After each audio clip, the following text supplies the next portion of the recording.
Rodney Fox has popped in, and you are communications and PR for the Hillingdon U3A. Hi, Rodney. Good morning to you.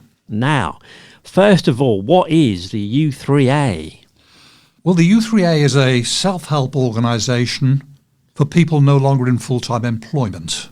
And we provide a mixture of educational, creative and leisure opportunities in a friendly environment for those who can match that very wide criterion.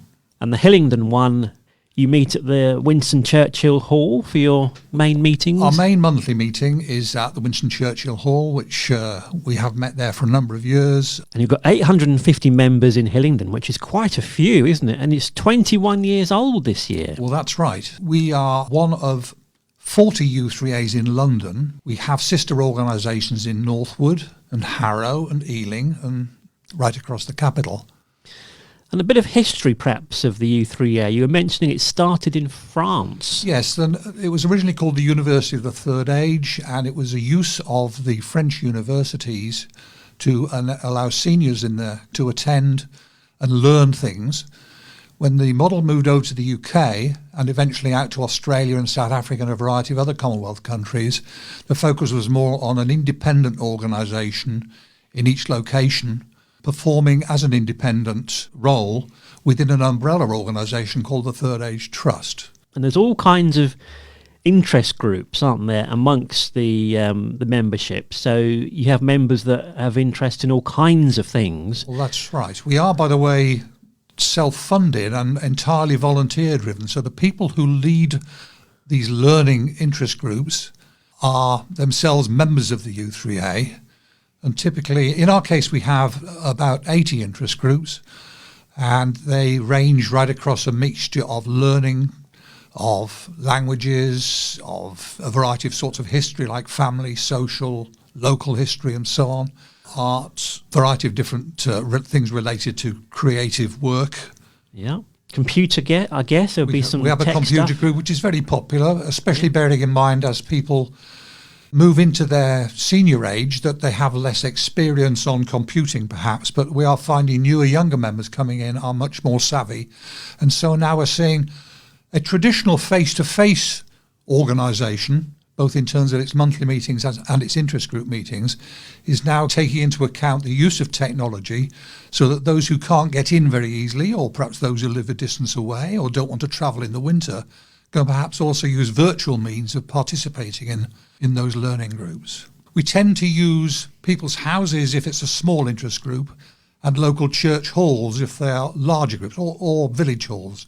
So, for instance, in Ickenham, we use the Ickenham Village Hall. We have a Scottish country dancing group meets there. We use the United Reformed Church there, and I run a group on linguistics that happens to meet there, as does about 8 or 9 other groups that use that facility. And by using those facilities, it means we can keep our costs very low, so that a typical annual fee for Hillingdon U3A is £20 per annum. That is very good value, £20 a year. And that covers everything. I suppose if the groups and things go out for trips, it wouldn't cover that. No, it doesn't cover that, obviously. And if you have a coffee, then you pay for your coffee. Yeah. But it covers you the ability to join any of the interest groups that there are around and participate in the events that they have. So it's aimed at people who are no longer working full-time, but what's the age criteria? Well, it's interesting you raise that because there is no age criteria. I looked again at the principles of the U3A movement, and quite clearly the only thing is that we look for people no longer in full-time employment, because we meet during the week in the weekdays, and it would sort of exclude them from participating.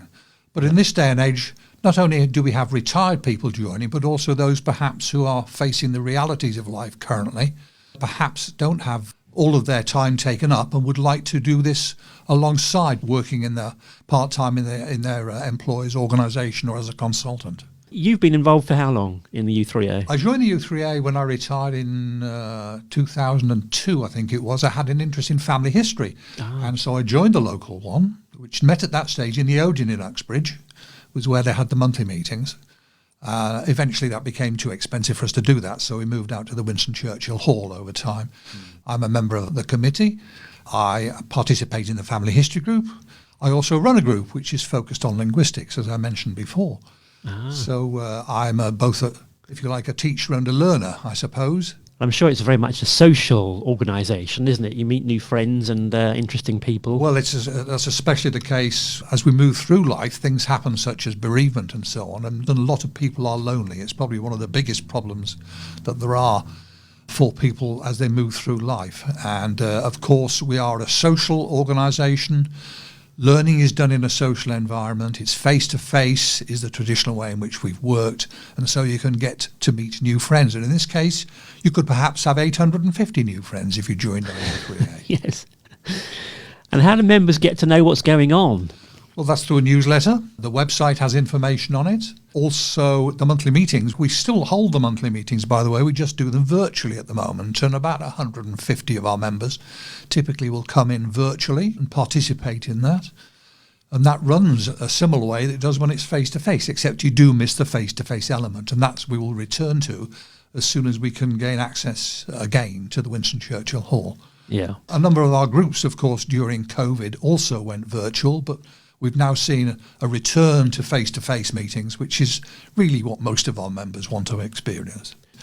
Though many of the smaller meetings, it's more of an intimate gathering with friends it's become as people have been there. So if you're playing Rummy Cub or Mahjong or Bridge or any of those, it's people you want to see because you play with them and against them on a regular basis. And that enables you to do that and spread the number of friends you've got. That sounds great. There's a website, isn't there, as well, for more information? Yes. u3asites.org.uk/Hillingdon. Our membership secretary in our brochure has a telephone number in there, 07532 268 002. And that will enable you to ask any questions, receive an application form and so on. You can pick up our brochures at most libraries. We do distribute them regularly into the libraries.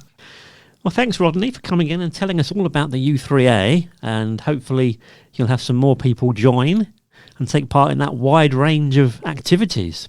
Lovely.